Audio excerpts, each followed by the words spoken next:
The previous photographic history reviewed the battles for Fort Henry, Fort Donelson, and Shiloh, which were costly but vital steps in the Union's plan.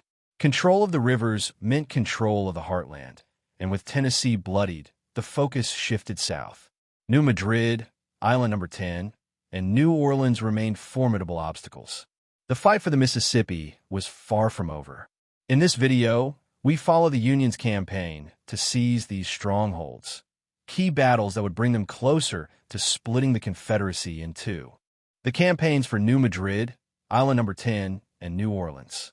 In early 1862, as the Union pushed deeper into Confederate territory along the Mississippi River, control of key river forts and towns became essential.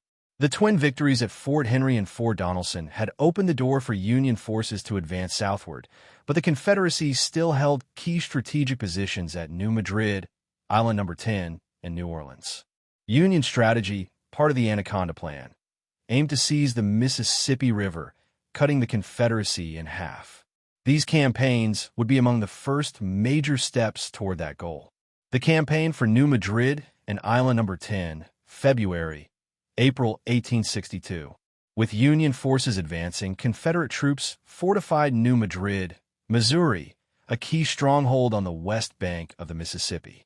Nearby, Island No. 10, a heavily fortified position in the river, became the centerpiece of the Confederate defense. Union forces, under Major General John Pope, moved to take New Madrid in February 1862. Pope's men, supported by the gunboats from Cairo, Illinois, laid siege to the town. The USS St. Louis, USS Cairo, and USS Carondelet, under the command of Flag Officer Andrew Foote and Commander Henry Walk, bombarded the Confederate defenses. The Confederate naval commander, Commodore George Hollins, attempted to disrupt the Union siege but was unable to stop Pope's advance. Realizing their position was untenable, the Confederates evacuated New Madrid on March 14, 1862, ceding the first stage of the campaign to the Union. However, Island No. 10 remained a formidable obstacle. Confederate forces had fortified the island with heavy artillery, making it difficult for Union ships to pass.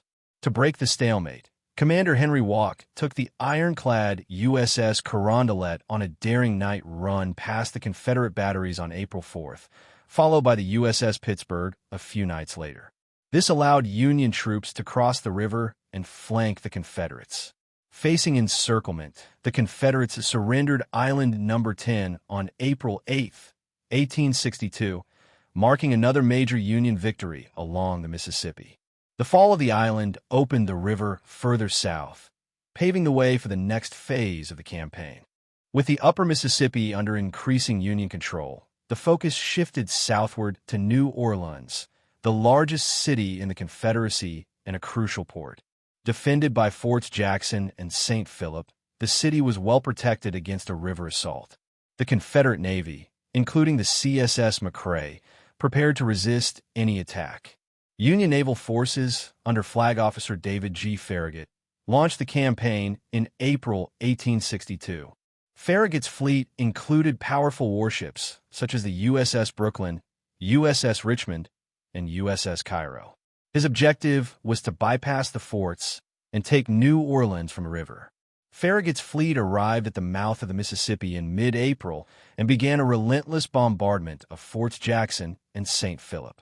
However, the forts withstood the shelling, forcing Farragut to attempt a bold run past them on the night of April 24, 1862. During the battle, the USS Richmond took heavy fire, but Farragut's fleet successfully broke through Confederate defenses. The USS Brooklyn and USS Cairo helped clear enemy vessels, including the CSS McRae, which fought fiercely before being disabled. Once past the forts, Farragut's fleet steamed toward New Orleans. With no significant land defenses remaining and the Confederate military in disarray, the city surrendered on April 29, 1862. The siege of Fort Pillow, April 14 to June 4, 1862.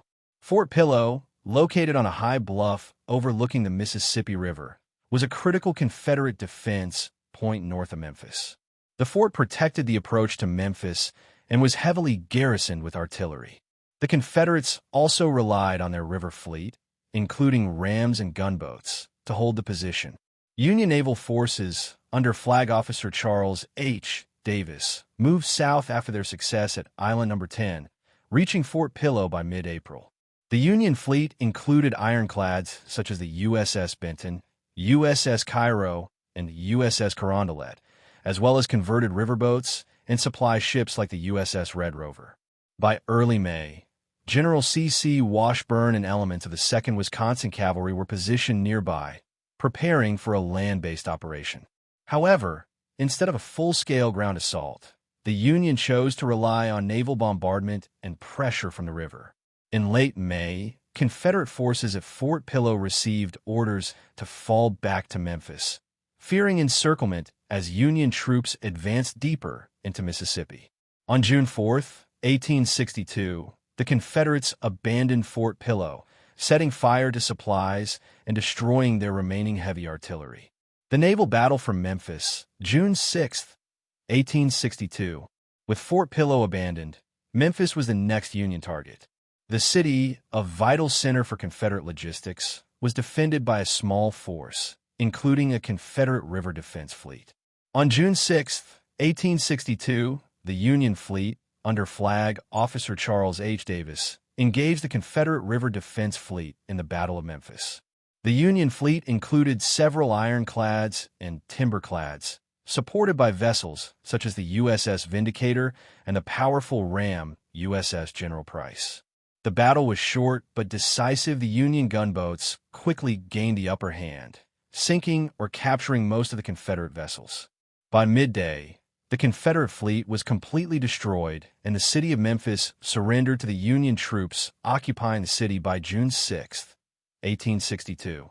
The fall of Memphis was a critical Union victory. With New Orleans, Memphis, and much of the upper Mississippi secured, only Vicksburg remained as the last major Confederate stronghold on the river. Vicksburg would not fall until July 1863. Our next video will begin the Photographic History's coverage of the struggle for Richmond. Until then, please like, subscribe, and leave a comment.